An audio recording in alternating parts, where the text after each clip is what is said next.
Lalagyan na natin yung bawang na rin sa sibuyas. Tapos kasamang luya. Yun. Yun.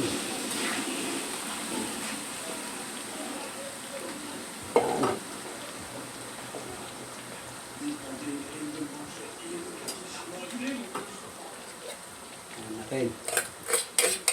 Kukuyin natin, kukuyin. Tapos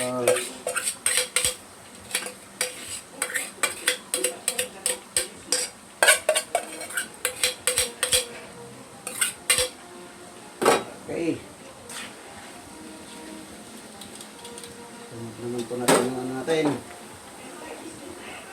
Yung sili. Yun. Oh.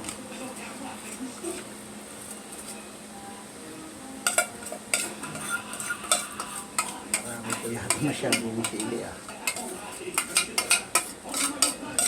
Sabay-sabay na po yan. Sabay-sabay po kasi maluto yan eh.